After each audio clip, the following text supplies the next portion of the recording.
Hare Rama, Rama Rama, Hare Hare, Hare Krishna, Hare Krishna, Krishna Krishna, Hare Hare, Hare Rama, Hare Rama, Rama Rama, Hare Hare, Hare Hare Krishna. Krishna.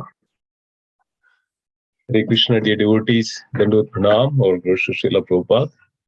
Thank you so much for joining today. Today we are starting the Bhagavad Gita summary study, chapter by chapter. So we just finished the entire Bhagavad Gita. Now we are going back to chapter by chapter summary so that we can go deep, dive into the essence of each chapter and essence of the messages of Krishna. So today we are fortunate to have Akhilesh Krishna Prabhu. Prabhuji is going to have take us through the first chapter of Bhagavad Gita, so we all can understand what is meant by the Lord, Supreme Lord, and the situations. So let's all together welcome Akhilesh Krishna Prabhu, saying 3 times Haribol. Haribol, Haribol, Haribol. Prabhuji, please start, Prabhuji.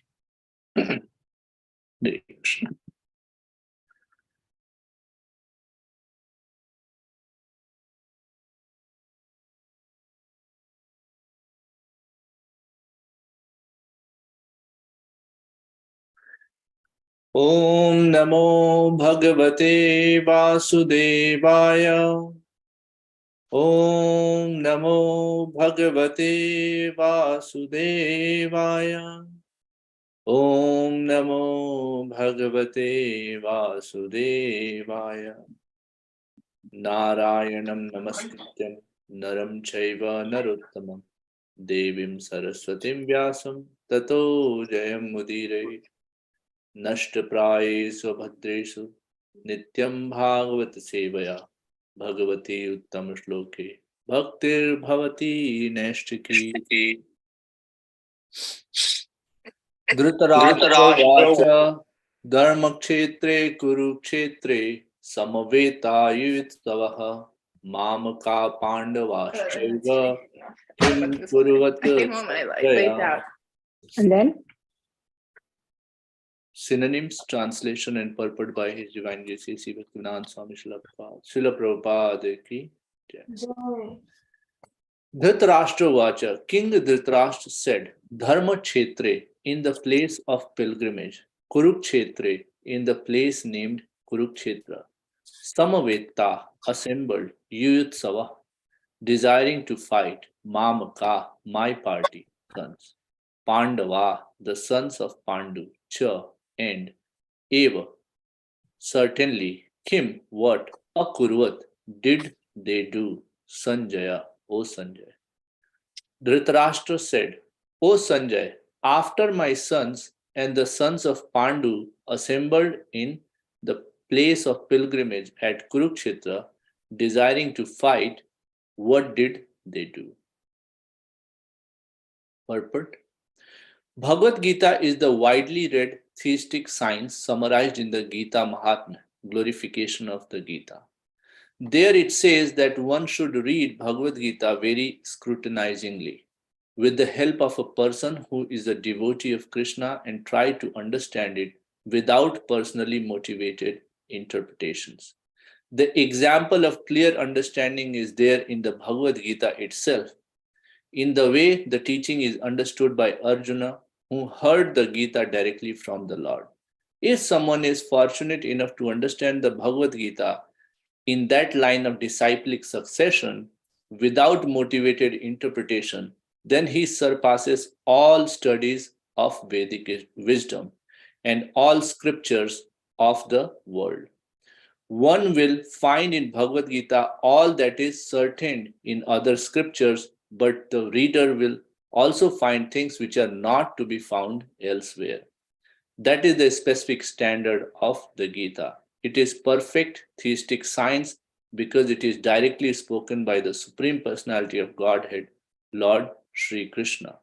The topics discussed by Dhritarashtra and Sanjay, as described in Mahabharata, form the basic principle for this great philosophy. It is understood that this philosophy evolved on the battlefield of Kurukshetra, which is a sacred place of pilgrimage from the immemorial time of the Vedic age. It was spoken by the Lord when he was present personally on this planet for the guidance of mankind. The word Dharmakshetra, a place where religious rituals are performed, is significant because on the battlefield of Kurukshetra, the Supreme Personality of Godhead was present on the side of Arjuna. Dhritarashtra, the father of Kurus, was highly doubtful about the possibility of his son's ultimate victory. In his doubt, he inquired from his secretary Sanjay, what did they do? He was confident that both his sons and the sons of his younger brother Pandu were assembled in that field of Kurukshetra for a determined engagement of the war. Still, his inquiry is significant. He did not want a compromise between the cousins and brothers, and he wanted to be sure of the fate of his sons on the battlefield.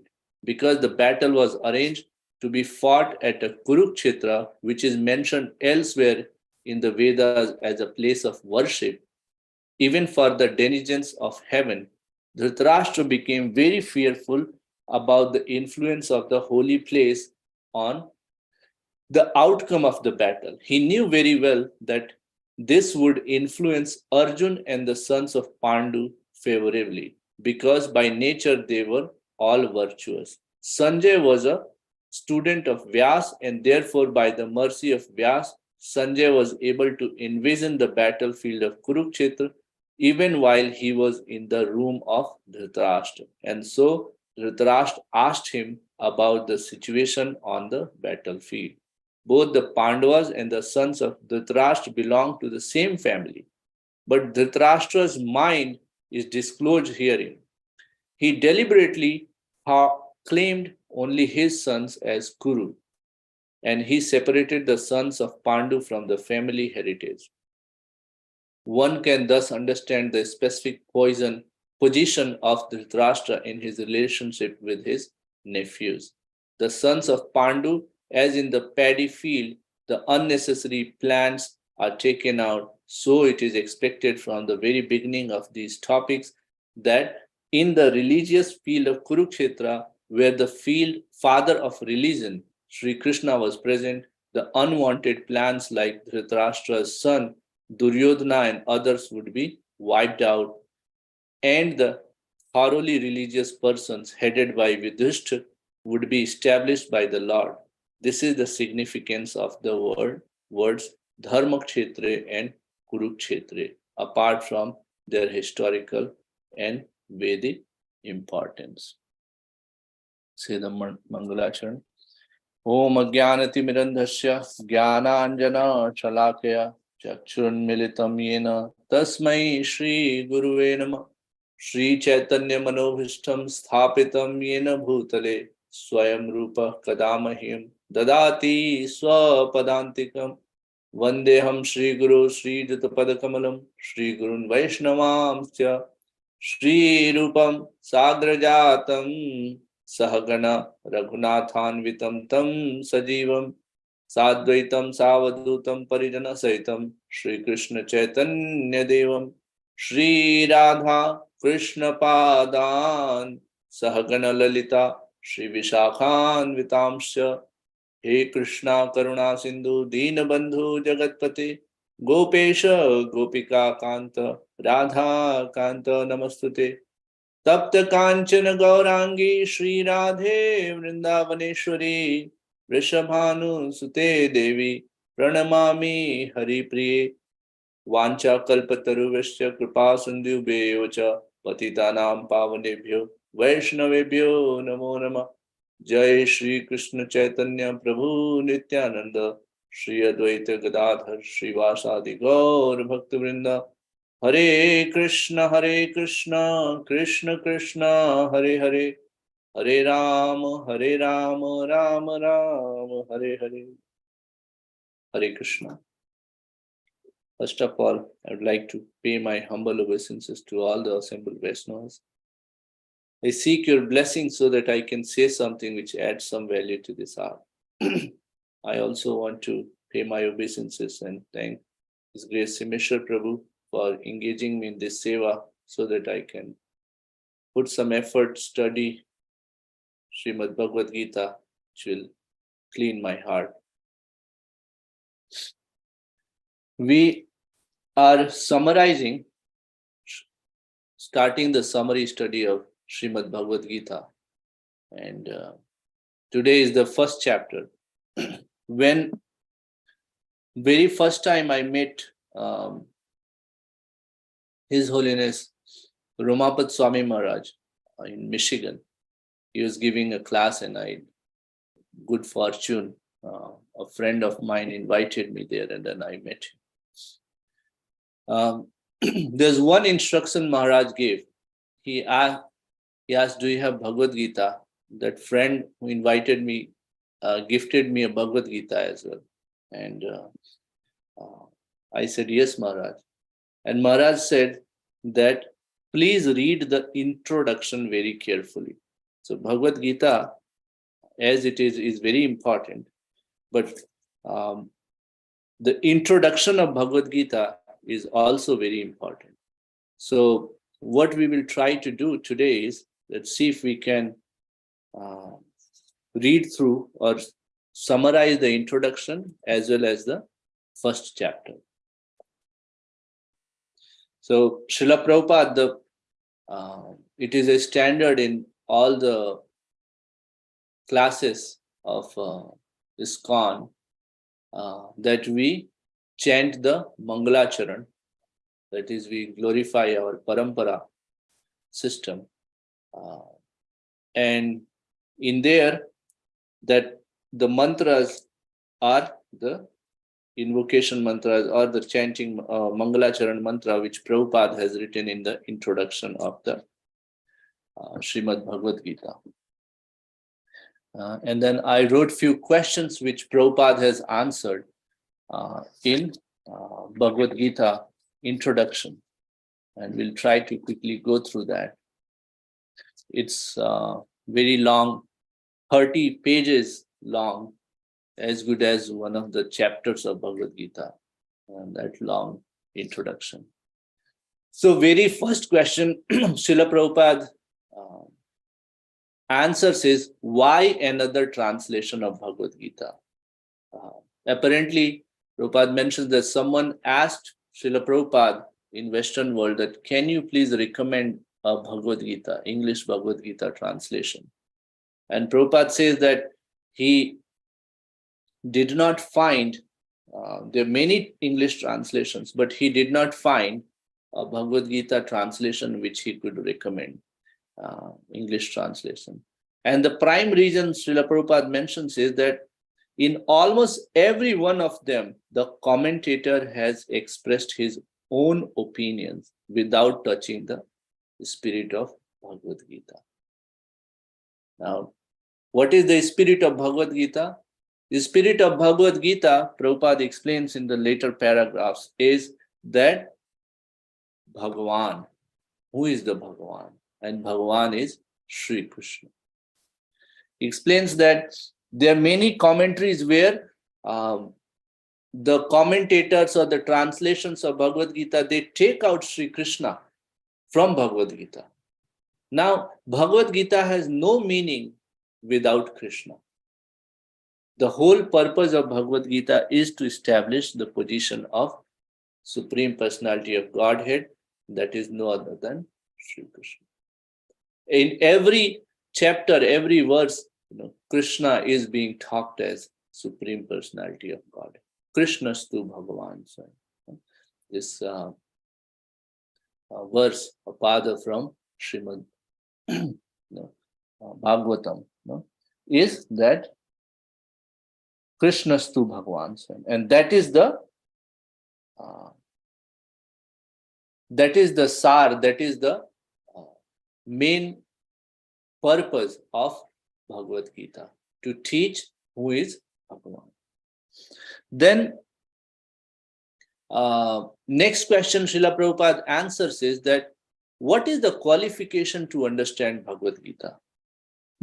And he says, Srila Prabhupada says that the qualification is given in the verses of 4.1 to 4.3.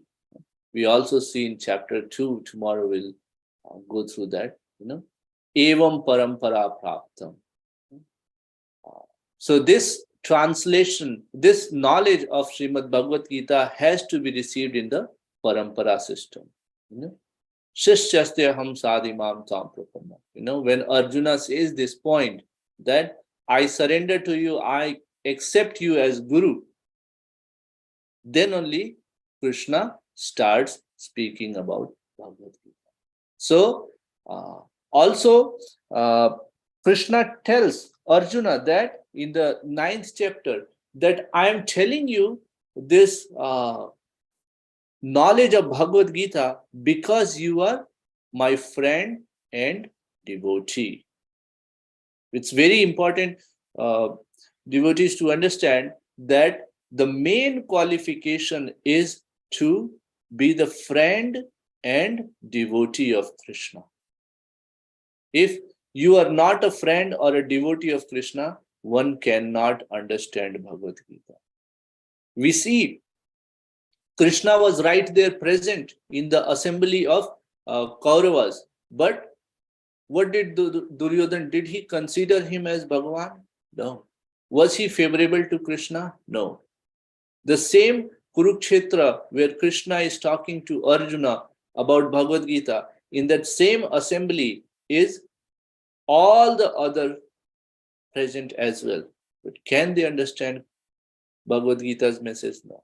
So the topmost quality is to be the friend, favorable, and devotee of Krishna. Then Srila Prabhupada explains that there are 5 types of devotees. Devotees in the Shanta, those who are passive, in the passive state. A devotee may be in the active state.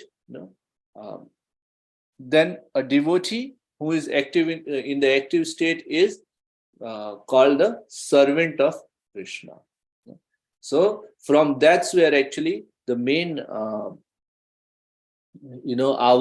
if we see our parampara system, where when a devotee gets initiated, he gets the name, some devotional spiritual name, and then added by Das. For example, my Guru Maharaj gave me the name Akhilesh Krishna Das, the servant of Krishna.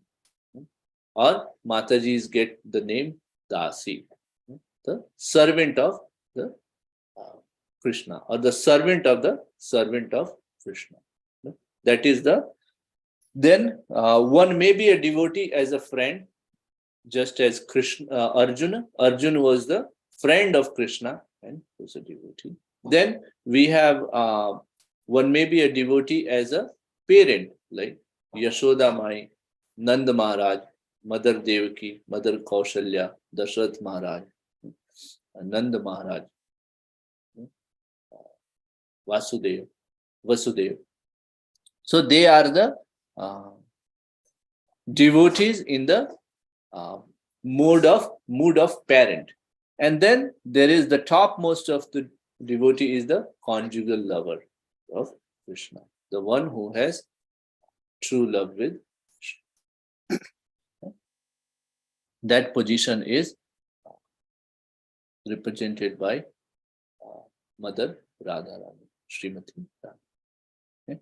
Then after this, Prabhupada goes on and then explains that what are the 5 subject matters of Srimad Bhagavad Gita.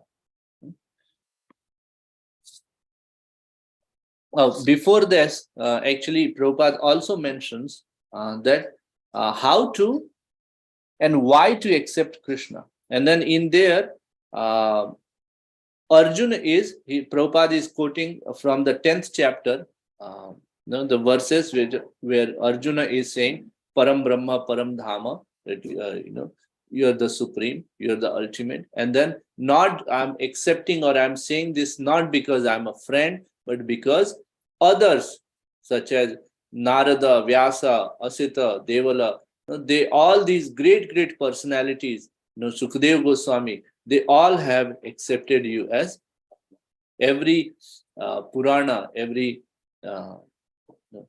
Vedic scripture, is accepting Krishna as the Supreme Personality of God. Then 5 subject matters Prabhupada describes. What are the 5 subject matters of Srimad Bhagavad Gita? And then he says that the 5 things which are taught in Bhagavad Gita are Ishvara, Kala, Ishvara, Jiva, Prakriti, Kala, and Karma. And then he explains that Ishvara is the supreme controller, that is Sri Krishna.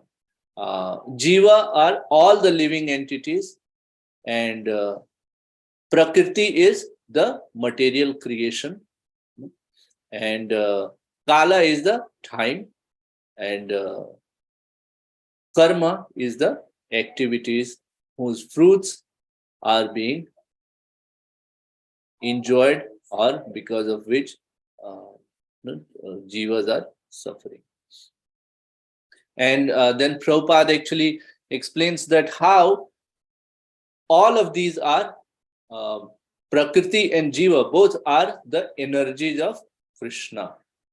It is just that all the Jivas are conscious, but Supreme Personality of Godhead is the Supreme Conscious.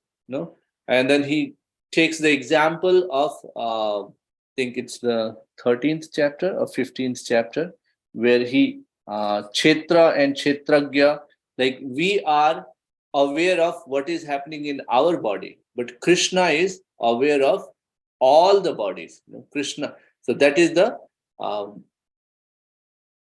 the difference between a minute part and parcel of Krishna and the Supreme Conscious, Supreme Personality of Godhead, Krishna.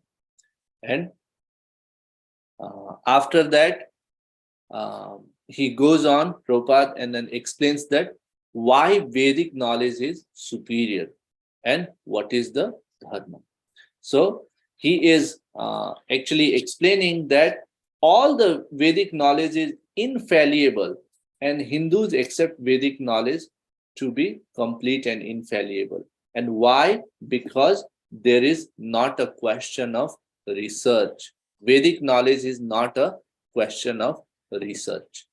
Prabhupada explains here that why Vedic knowledge is not, why research is not good or cannot stand up to the knowledge of Vedas is because research is done by jivas, humans, and they have 4 faults. What are the 4 faults? Propensity to cheat, propensity to make mistakes, the senses are not perfect, and then can be illusion. And then with all these 4 faults, we cannot match up to the knowledge being given by Krishna. There is. And then Srila Prabhupada says that we can find the origin of all the other faiths in the annals of human history, except for the Vedic knowledge. And that's why it is called as Sanatana Dharma. And therefore, Srila Prabhupada also quotes in this Sripad Ramanujacharya's explanation of Sanatan, that which has neither beginning nor end. It is the mere existence of something. That's why it is called Sanatan Dharma. And then he explains, just like a fire without heat cannot exist. The dharma of fire is heat. Similarly, the dharma of sugar is to taste sweet. Can there be sugar without the taste of sweet? Similarly, The dharma or Sanatan dharma of Jiva is to serve and serve the Supreme Personality of Godhead, Sri Krishna. If one is engaged in the service, there is a pleasure. But because of the misdirection, we engage ourselves in the extension, this body and the extension of this body in different forms, like family, village, nation, society. And then out of that we get some pleasure. But the real pleasure, real bliss is in the service of Supreme Personality of God. There is no need to focus on the on serving our own senses. And then Prabhupada gives an example that just like when a root is served, all the parts of the plant are nourished. Hand is not hand, mouth, eyes, ears, nose, all is engaged in the service of the stomach. And then once the stomach is served with wonderful prasadam, nutritious food, then the whole body gets nourished. The hand does not have to explicitly get nourishment. Just like that, when we all are part and parcel of Krishna, so by serving Krishna, everyone is automatically taken care of. Then after that, Srila Prabhupada talks about the creation, spiritual sky, and journey to the spiritual sky. And then he quotes this verse, Yad gattana nivartante tad dhamam paramam. That place where once we reach, we do not go through the 4 miseries of this material world, namely birth, death, old age, and disease. And after that, Srila Prabhupada, I'm just trying to keep tab of time because we also have to read through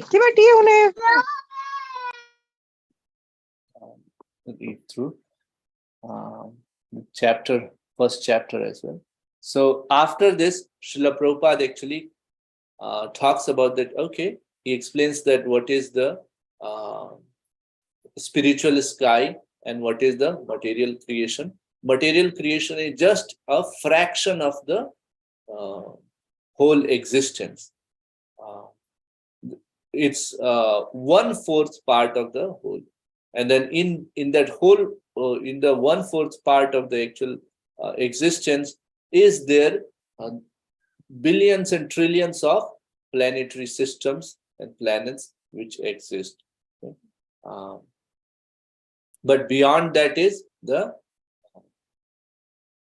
Satchidanand Shri Supreme Personality of Godhead, Shri Krishna's abode. And then Srila Prabhupada actually tells that how one can approach the Supreme Lord and journey to the spiritual sky. And he says that one can approach by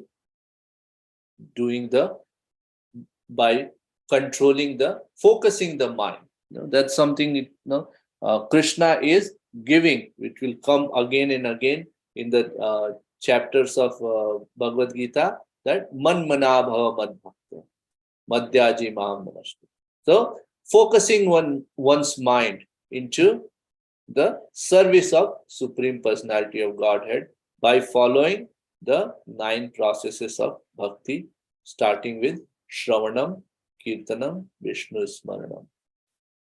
So this is the way we can approach the service of and then abode of Supreme Personality of Godhead.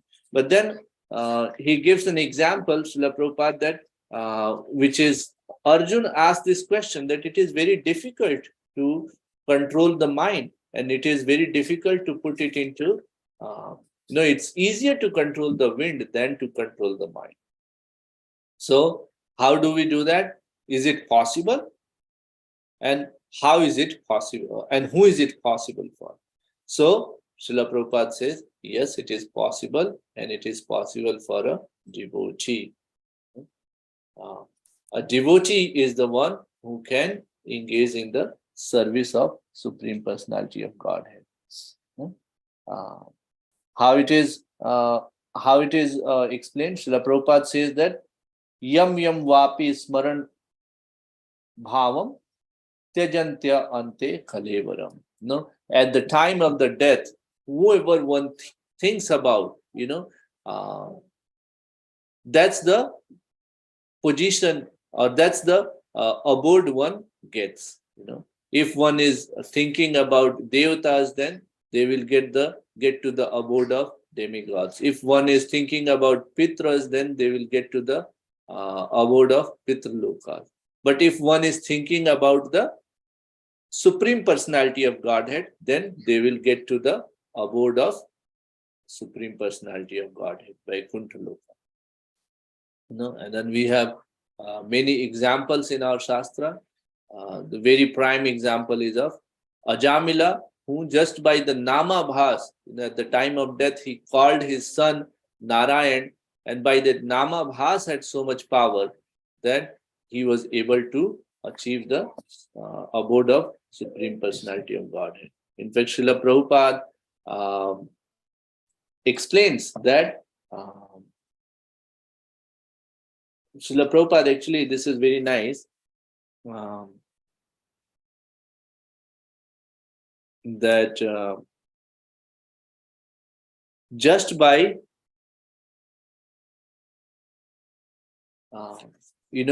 always engaging one's mind in the service of Krishna, one can get. Now, Arjun says that how do we do it?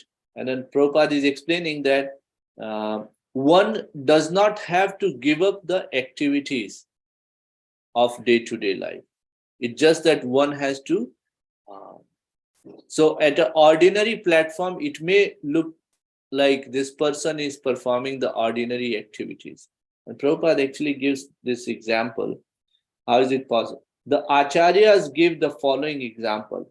If a married woman is attached to another man, or if a man has an attachment for a woman other than his wife, then attachment is to be considered very strong. And one with such attachment is always thinking of the loved one. The wife who is thinking of her lover is always thinking of meeting him, even while she is carrying out her household chores. In fact, she carries out her household work even more carefully, so that her husband will not suspect her attachment. Similarly, we should always remember the supreme lover, Sri Krishna, and at the same time perform our material duties very nicely. Not by giving up the duties and going to jungle and retiring. No, we have to do it very nicely. But while doing that, we have to keep Krishna in the center. No? A strong sense of love is required here. If we have a strong sense of love for the Supreme Lord, then we can discharge our duty and at the same time remember Him. But we have to develop that sense of love. Now, that's very deep point. How do we develop that sense of love? How do we get the training? And then Srila Prabhupada said that this is not a very difficult process. This is not a very difficult process. However, one must learn it from an experienced person. So Prabhupada is saying that one has to approach an experienced person to learn. And who is that person? Then at the very beginning of the introduction, he talks about that parampara, in the disciplic chain of succession, this knowledge is to be received. Okay? And then after that, Srila Prabhupada actually talks about the Gita Mahatmya. And Gita Mahatmya, in that he says that in the present day, people are very much eager to have one scripture, one God, one religion. And then Gita, Bhagavad Gita, Gita Mahatma says, Ekam Shastram Devaki Putra Gitam.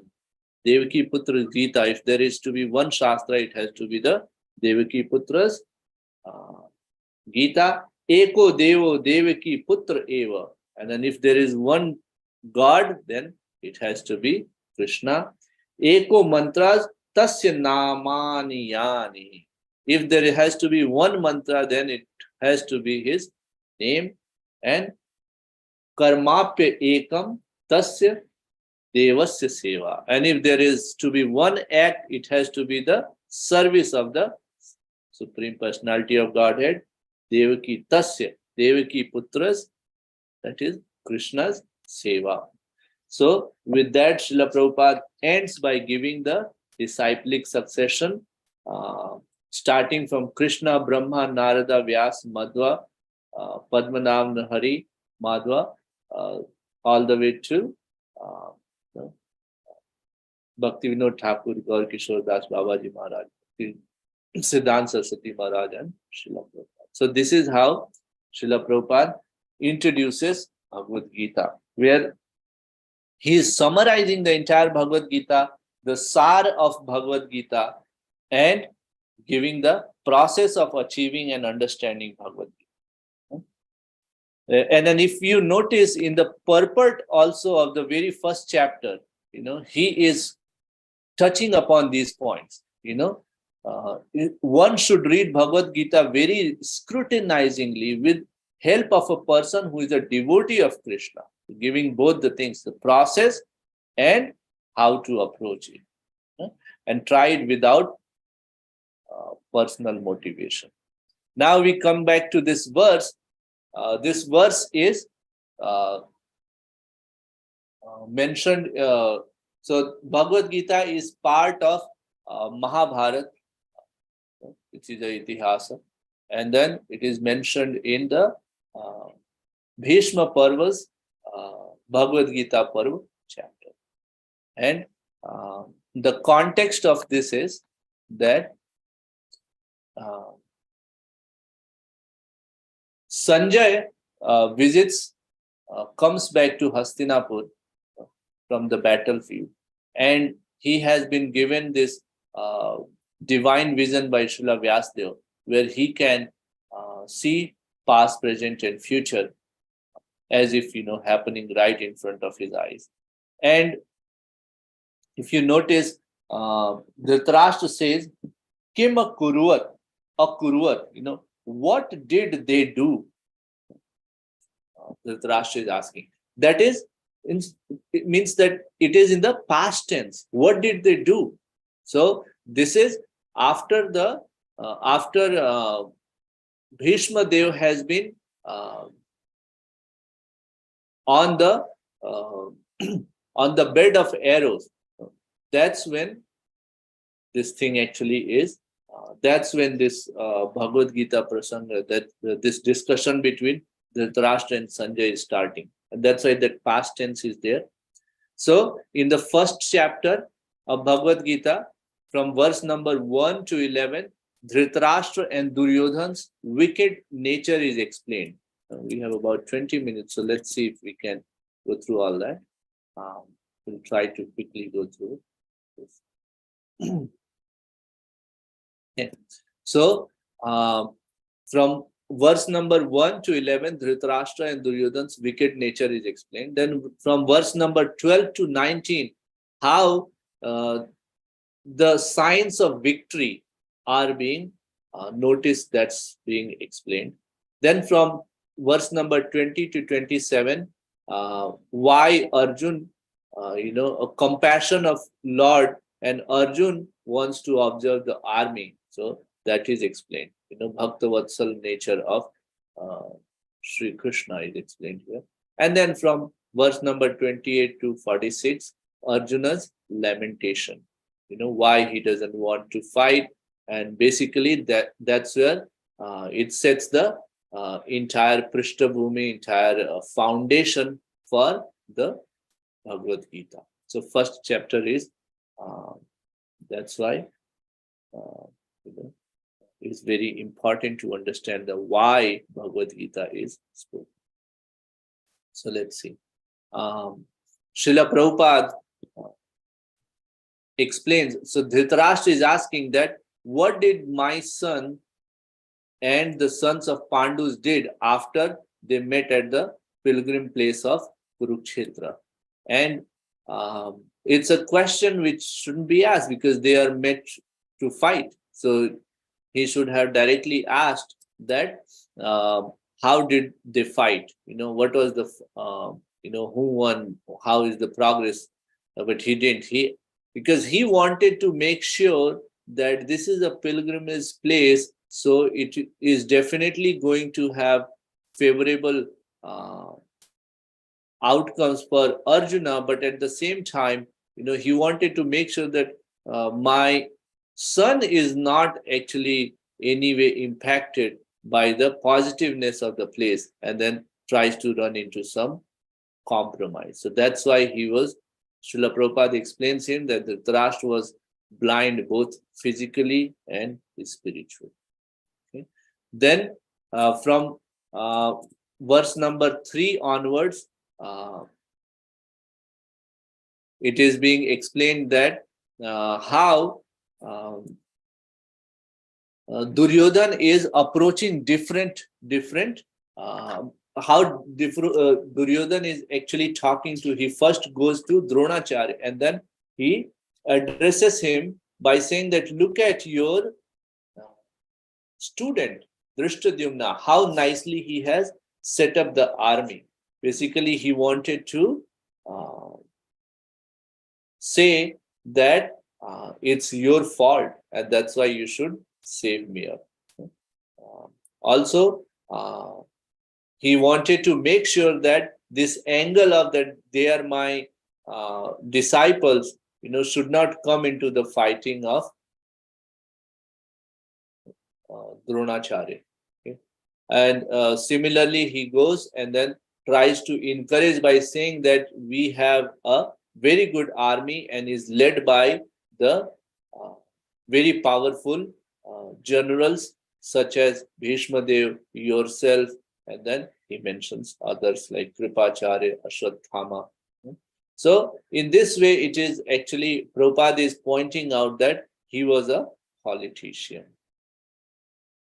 Then he says that Anyecha Bahava Shura Madarte Tyakta Jivita in the 9th verse of the 1st chapter. And then Srila Prabhupada very nicely explains that what it means is that there are many others. So this is Duryodhan saying to Dronacharya, and he's saying that Anyecha Bahava Shura, there are many other, warriors are there, Madarthe, who can Tyakta Jivita, who can give up their life for me. And Srila Prabhupada says that it's already decided that they are ready to give up their life. They are not going to come out victorious. So that is the summary of the first 11 verses of the first chapter. After that, conch blowing by both the parties and signs of victory. So here the conch blowing is started by Bhishma Dev and then is followed up by Krishna, Arjuna, and other Pandavas. And Srila Prabhupada in the verse purport mentions that it is going to be victory of Pandavas because Lord Krishna was on their side and goddess of fortune does not leave her husband. So goddess of fortune is the wife of Sri Krishna. And wherever Krishna will be there, the goddess of fortune will also be on that side. And because of that, when Krishna blew his conch, Panchajanya, then it was declared right at that moment which side is going to be victorious.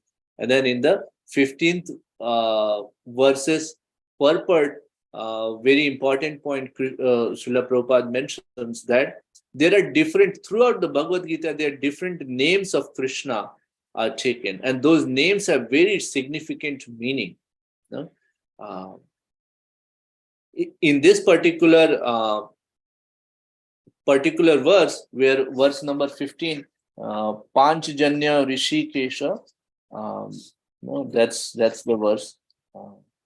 Panchjanyam Rishikesho Devadatto Dhananjaya. So that's where Rishikesha name significance Srila Prabhupada is trying to explain, that Rishik means the senses, and the Isha is the Ishwar, or the controller of those senses. So he's saying that, for example, his name is Madhusudana because he killed the demon of the name Madhu. Krishna, Arjuna will take Krishna's name Arisudan. So he will say that when he's saying that, oh Krishna, why do you want me to kill Bhishma Pitama and my teacher Guru Dronacharya? While you are Arisudan, Ari means the enemy and Sudan means the killer. So you are yourself known as somebody who killed his enemies, and then you want me to be Pitama Sudan or Guru Sudan? That's not good. So these are the ways in which Krishna's names are taken in Bhagavad Gita and are very significant. His name is Govinda because he gives pleasure to the cows and to the senses. His name is Vasudeva because he appeared as the son of Vasudeva. His name is Devaki Nandan because he accepted Mother Devaki as his mother. And his name is Yashoda Nandan because he awarded pastime to Yashoda at Vrindavan. Similarly, Parthasarthi is his name. We have a very beautiful Parthasarthi temple in Delhi as well. That's because Krishna accepted the Sarathi position or the charioteer position for Pritha's son, Partha, that's Arjuna. That's why his name is Parthasarthi as well. Similarly, in this particular verse, he is called as Panchjanyam Rishikesha because he is to give the direction to Arjuna on the battlefield. Okay? And then, one who takes shelter of the Supreme Lord has nothing to fear, even in the midst of the greatest calamity. That's something which Arjuna, somebody may say, may think. What happens that because of these tumultuous sound vibrations by the blowing of the conches, the enemy's heart became shaken. And they were afraid. Similar act did not happen when Bhishma Pitama and the Kauravas blew their conch, because Prabhupada explains that one who takes the shelter of Supreme Lord has nothing to fear, even in the midst of greatest calamity. Okay. After this, verse number 20 to 27, Bhakta Vatsala nature of Krishna is explained.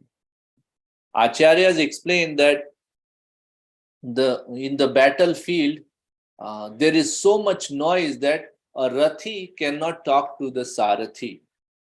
It's very difficult. There's so much noise. So if Rathi wants Sarathi to turn the chariot on the right hand side, Rathi will kick on the right side of the Sarathi. And if wants to turn left, then will kick on the left side of the Sarathi. So that is the position which Krishna took for Arjuna. And that's why he is actually mentioned as Achyuta by in these verses. Achyuta means the one who never fails in his affection for his devotees. This is what Srila Prabhupada explains. We can see in the example of Krishna and Arjuna that what a position he took. Similarly, the example of Bali Maharaj and Vamanadev. So even though Vamanadev took all the riches away from Bali Maharaj, he became his doorkeeper. Okay? So he never fails in his affection for his devotees.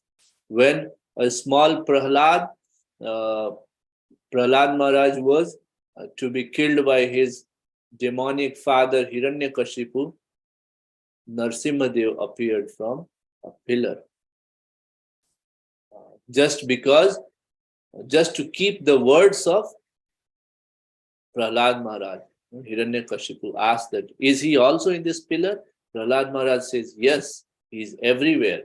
And then when Hiranyakashipu strikes the pillar with his khadag, ferocious form of Supreme Lord comes and then kills. Also, Srila Prabhupada mentions that there are signs of victory already. There is an emblem of Hanumanji on the flag of Arjuna. And Krishna, Lord Ram, who is taken the position of charioteer for Arjuna, is there. So there is no doubt that which side is going to have the victory. Hanuman cooperated with Lord Ram in the battle between Ram and Ravana, and Lord Ram emerged victorious. Now both Ram and Hanuman were present on the chariot of Arjuna to help him.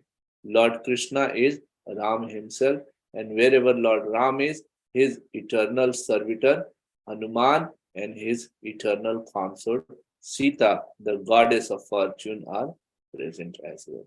So wherever yatra Sri Vijayo, Sri Vijay is going to be, wherever is Krishna.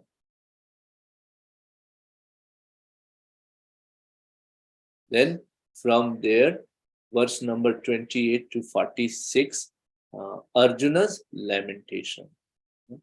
Srila Prabhupada actually gives two different meanings to Arjuna's lamentation. One is that he says that he doesn't want to fight because he's compassionate. Any man who has genuine devotion to the Lord has all the good qualities which are found in godly persons or in demigods. Whereas non-devotees, however advanced he may be in the material qualifications, by education and culture, lacks in godly qualities.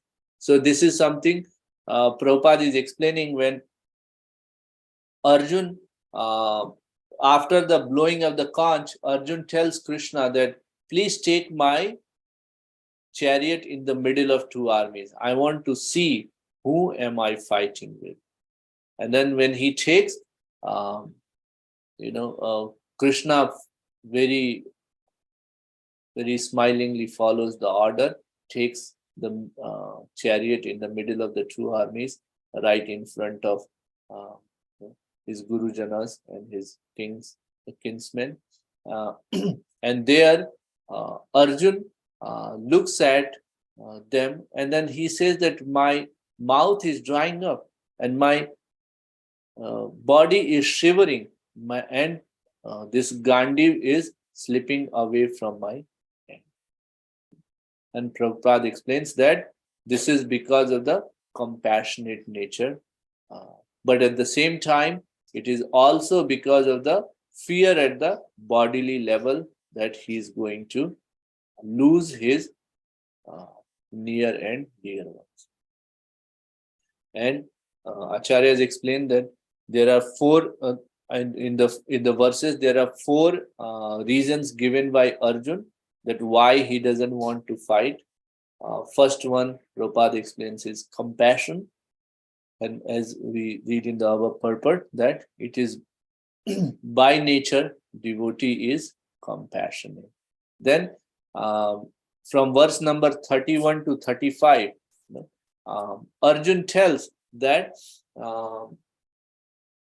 what is the use of this kingdom if I win this, but all my parijanas, all my near and dear ones are killed in this process. So Prabhupada says that the reason Arjuna is saying it because he wants to enjoy.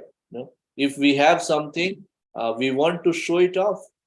and then we want to show it off to our near and dear ones. What is the use of owning something if we cannot show it off? That's what Srila Prabhupada is explaining. Then he says that, "O Madhava, it is sinful to kill his kinsmen." Prabhupada explains that killing aggressor is not a sin. There are 6 kinds of aggressors, which Srila Prabhupada explains. Those who plunder riches, those who kidnaps one's wife, those who give poison, those who set the house on fire, one who attacks with deadly weapon, and one who occupies another's land. So these are the 6 aggressors, and Prabhupada explains that there is no sin incurred in killing these aggressors. He also sets an example. Ravan kidnapped Mother Sita, and Lord Ramchandra ji gave a very sufficient punishment to him by killing all his relatives. And then Arjuna gives the final reason why he doesn't want to, and while doing that, he actually addresses Krishna as O Varshneya. And that is, by killing the elders, family traditions will be destroyed. Because of that, there will be irreligion, because the elders in the family guide the younger ones on the path of religion. And then if there is irreligion, then there is women will not be protected, become polluted, and because of that, there will be unwanted progeny who will take birth, and because of that, this pitras will not be given, a shraddha and similar acts will stop, and then this whole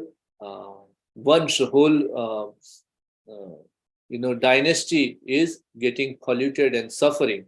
So he's saying, you are Varshne, you're in the you're in the family of Vrishni, and then why do you want this for Kuru dynasty? So this is how Arjuna tells, and then he actually, in the previous one, he calls him O Madhava.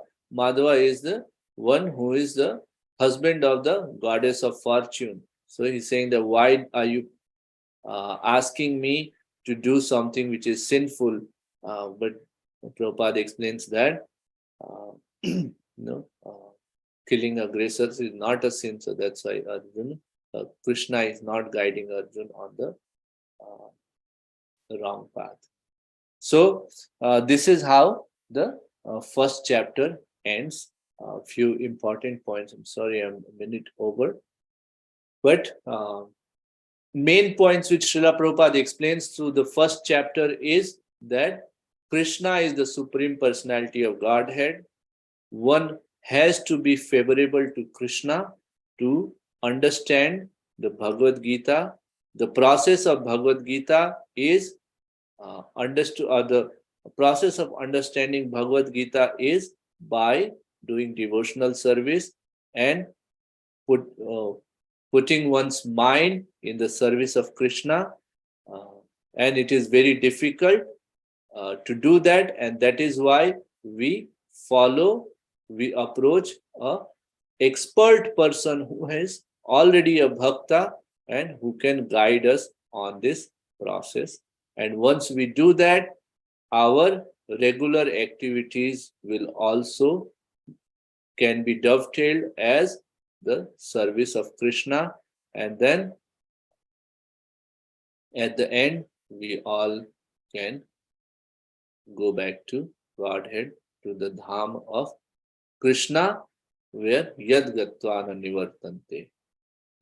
From there, coming back, there is no coming back, and freedom from all the miseries of this life.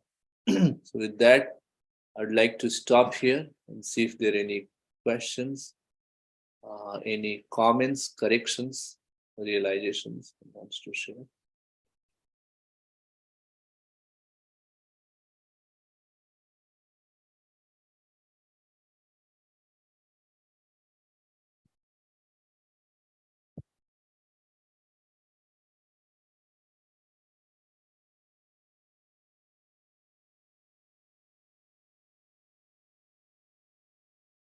Okay, looks like no questions.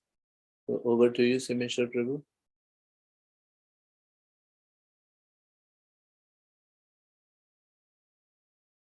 Yeah, Hare Krishna. Thank you so much, Akhilesh Krishna Prabhu. So, so profound, so deep in terms of introduction of Bhagavad Gita, as well as a summary of the first chapter of Bhagavad Gita, what is the situation and scenario. Can you also explain what signifies the, in terms of like a layman's look at it, Bhagavad Gita first chapter, what he understand from the first chapter of Bhagavad Gita in terms of a layman, that, okay, there is Arjuna, there is Kurukshetra, there is a battlefield, there is Krishna, there is Arjuna, there is Dhritarashtra, there is Sanjaya, there is chariot and charioteer, and, different way that we can see it. So what a layman will understand if he goes through the first chapter that he can apply in his life. Can you elaborate a little more? Sure, Prabhuji. Let me see if I understood and give me a try. And then, of course, you can correct me. So,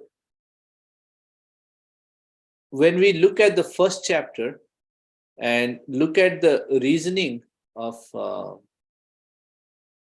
Arjun, that is the main point. Some acharyas actually call the first chapter as the Arjuna Vishad Yoga as well. That Arjuna is actually in the trouble or in the pain, and then is thinking that should I have this battle, should I not? And basically what he is doing is Arjun is moving away from his duty in this process. In the later process of parts of Bhagavad Gita, it will come, swadharme nidhanam shreya. It is better to die in one's doing one's duty than par dharmo bhayavaha, than to try on something which is not our duty. So it is to be understood that the choice which is of this whole setup is very significant. We see Arjun is a householder. He is not a sannyasi. So what does that mean? That Bhagavad Gita, Krishna chose to be spoken to Arjun, who is a householder, just like us. Second point is that so first point underlines that it is not something which is to be done in the old age or to be done when somebody is taking sannyas or vanaprastha or brahmachari. No, this Bhagavad Gita is to be is for everyone. Now, second point is to be understood is that Bhagavad Gita is spoken on a battlefield. That's a karma kshetra. We all have our own battlefield every day. We all have our working place of work. For a Kshatriya, the place of work is battlefield, is kingdom. So similarly for us also, it is our place of work is our battlefield. And then Krishna is speaking about Bhagavad Gita at that place. Third point is that Krishna is speaking about Bhagavad Gita just before battle, where there is no certainty of life and death. It's a very urgent situation. Okay? And then that's when we have the most clarity in our life, because other things do not matter. Now we are very, it's all those who are assembled at the battlefield, they know that death can strike at any point of time. So what is to be done? And then what is the message to, what is the act to perform? So the act is Sar Dharman Paritajya Mam Ekam Sharanam. Focusing on Krishna, doing our duties while keeping Krishna in the center. That is to be understood. So these are, we can try to take these messages. That first is from the first chapter, that Bhagavad Gita is being spoken to a householder. That means it's for everyone. Bhagavad Gita is spoken on a battleground, which is Karma Kshetra for a Kshatriya. What that means is that we have to, apply in our day-to-day activity. Not that I will park this devotional service, reading or studying of Bhagavad Gita once I grow old, or once I have some time. Also, it is being spoken just before the battle is to be started on the battleground. What does that mean is that it is applicable in the most urgent scenario as well. So we have to take the message of Bhagavad Gita to our heart and then apply it in our day-to-day life. Does that make sense, Prabhuji? Is that okay? It's wonderful. Perfect. Yeah. Please, correct or add anything, Prabhuji. No, it was perfect. It was the ideal. That's what's exactly meant by the first chapter, that Arjuna's perplexion. That's we are all on the activity, on the active field, our karma kshetra. So we all come into this situation of perplexion and seeing the opposite army and certain kinds of relationship, and we can simply go away from our duty. We see that the other party is so strong, and then we kind of come to that fear of another party's various levels, and they may make some noise here and there. They may tease you, they may do so many things. That means we can face so many negativity in this world while we are on our karma kshetra, our duty. So we are all on that field all the time. There is not a single point of time that we can free from this, our karma, our activity. We are always doing that. So here we can come to that situation. We can become very weak, and we can become very much perplexed. We don't know what to do in our certain life situation. So we'll be then put lots of excuses that, oh, I don't want to do that. How will I do that? If I do that, if there are so many ifs and buts, which comes to our life. So exactly that's where the Arjuna situation, and then how one can come out of it. That's where the Bhagavad Gita explains it so well. And what should be one's focus? What should be one? This comes to that real platform of our active field.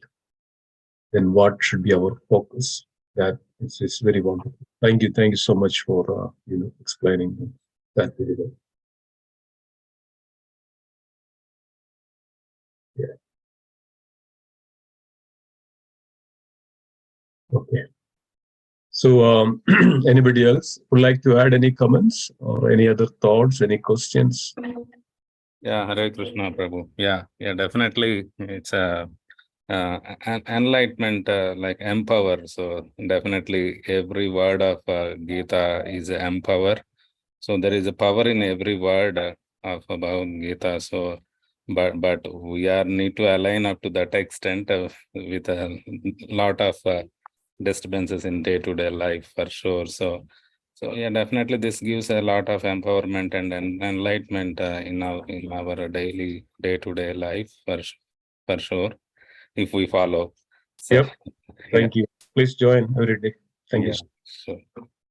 And one question, Prabhu. So, Vaishnavas will keep Tilaka towards up and Vishnu towards another direction. Just I would like to know there is any specific reason this is created by human mind, or it is written in Vedas or in our scriptures, anywhere it is mentioned the direction of Tilak supposed to be like this, like that for whoever doing a devotion to Vaishnava. So I would like to know much in that. I hope my question is clear. Your question I understood, Prabhuji, that why we have Tilak like this. But I'm not sure, Prabhuji. It's where it is mentioned. I'll have to look it up. Maybe it's Mr. Prabhu or somebody knows, then please help out. That's a Vaishnava Sampradaya. There is a text, Vrindavan Mahima, Vaishnava Sampradaya, Acharyas. There are many places, which is Narada Bhakti Sutra, I believe. Many places mention that how and why a Vaishnava Tilaka is so important.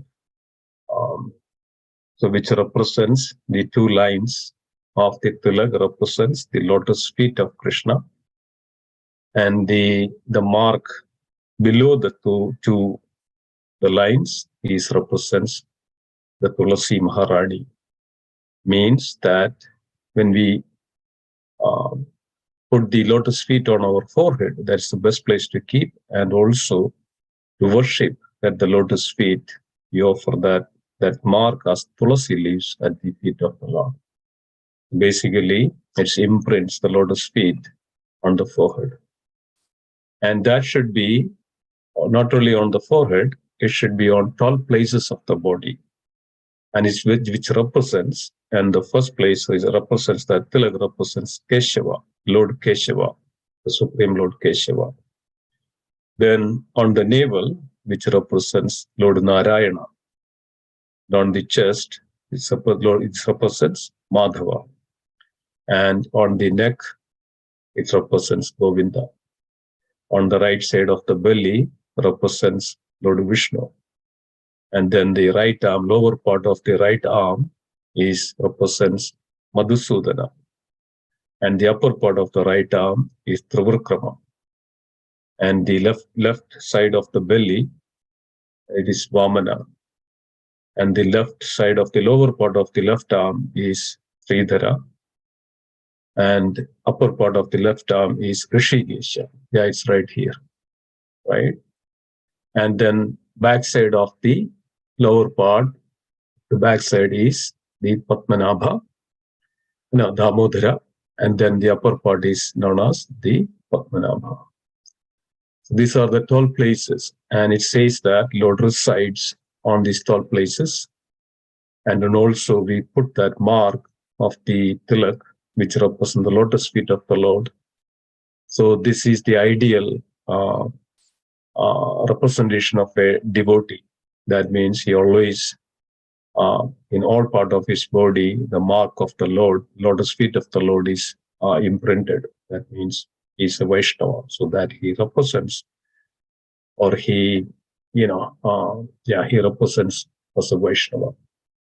So one who claims to be a Vaishnava should always have these 12 marks, which is mentioned in the Narada Bhakti. There are many books mentioned about this. Not only that, and Vrindavan Mahima, there are many books mentioned about this. I think that's my. Thank you, Prabhu. Thank you so much for this wonderful explanation. And one more question, Prabhu, as Dharmaraja is a well-known of all scriptures, but why he is more interested in gambling? So he is a very intelligent person, Dharmaraja. So just I would like to know what might be the reason, even though after studying a lot of so many things, why he is interested in gambling and playing that chess game. So just I would like to learn from you, Prabhu. Anyone. Hare Krishna.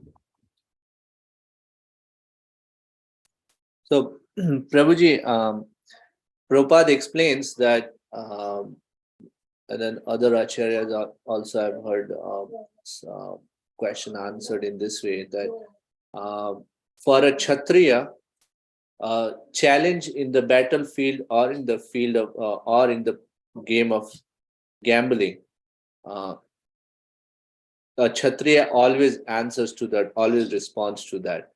So Dharmaraj was actually playing the role of a Kshatriya, and because of that, when he was invited for the gambling match, he in his following his Kshatriya dharma, he did not say no.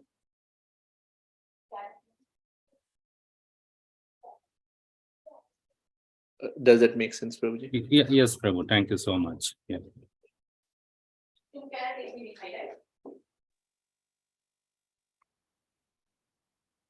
Hare Krishna Prabhuji, Akhilesh Krishna Prabhuji, Dandata Nama Krishna Srila Prabhupada. Wonderfully summarized. Actually, this question is more for Sameshwar Prabhu, but I just wanted to thank you. Will it be, Sameshwar Prabhu, will it be possible that like as we take each chapter, the important, will it be able, like if we can have a list or like a few important verses in each chapter, is good for someone like me who would maybe like to recite them at some point. Yeah, Did you that's understand what I'm asking? Yeah, like, very- like a first chapter, which are the few important verses, and then, we can just, like at the end of the summary, if there's, so that we can just save it on our phones or whatever, and then we'll have a list from every chapter. Yes, Mataji. I think there is already a list out there. We'll publish that in our group as well, the Bhagavad Sevya group. So Okay. it's an important verses of the Bhagavad Gita, and that each important verses are basically, represents what is what, and it's out there. I mean, I think some point of time we publish it, but we'll put that together. We'll put Okay. it. All right. Okay. Yeah. Thank you Yeah, so that's much. very, Thank you. very good. Thank you, Prabhuji. Thank you. Hare Krishna.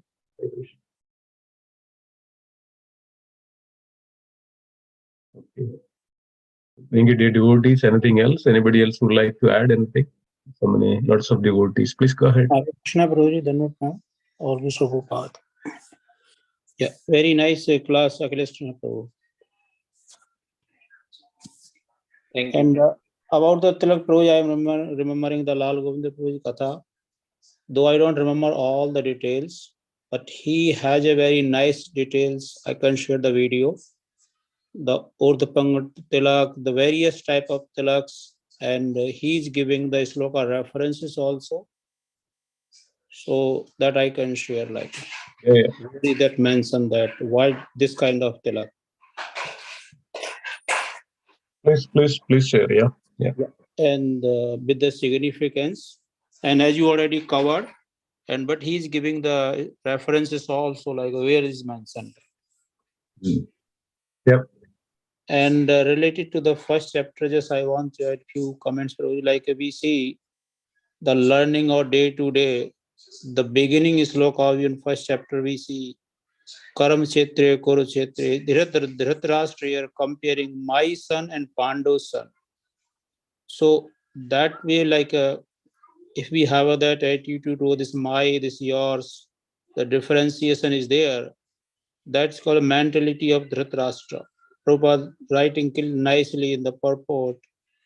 He was blind not by eyes, but he was blind by the spiritual knowledge also. Like he was differentiating in the first sloka itself, my son and Pandu's son, how they are doing. In second, like we see the learning, the Arjun, the first chapter, he was opening his heart to Krishna, whatever the knowledge he knows, not the challenge mode. And then at the first of chapter, he become confused himself. So this is the way, like to whom we know where we can open the heart. We should open the heart and try to understand the other person. And second, with the third point, which I remembering that Arjun tried first solve his own the problem. Arjun first tried to solve the problem by his own way, and putting the argument become confused in the family members. Oh, what will happen this? If this die, what will happen this? This will die. So all we are in the same situation. So we can learn this like the few points. Our mentality should not differentiated. Oh, this is my, this is yours. Yes, Bihar mein Lal would always say that when we do the Bihar day to day, the differentiation is there, but not the high level mentality. When we do like yes, the caring the child, we cannot touch other's child, we cannot, do this and that. But the mentality we should thinking all this is Krishna's child, and try to serve as much we can do the best way. Hare Krishna. Thank you for sharing, Prabhuji. Yeah, thank you so much. Yes, exactly. The first chapter is in one word. It is an identity crisis. So everybody goes through. And so tomorrow is the answer to that identity crisis, right? So Krishna is now really taking the role of a guru, a spiritual master, and revealing all wonderful. Then really the Bhagavad Gita starts there. So this is what it is. So please join tomorrow. Tomorrow is the contents of Gita summarized, and please join. And this way we can progress and proper understanding of Bhagavad Gita in a very systematic way. So thank you all, dear devotees, for joining today. And let's also thank Akhilesh Krishna Prabhu saying Hari Bol 3 times. Hari Bol, Hari Bol, Hari Bol, Hari Bol, Hari Bol. Also, let us pray together. Vancha kalpatarubhasya padidana Vaishnavebhyo namo namaha. Vaishnavrinda ki jai. Srimad Bhagavad Gita ki jai.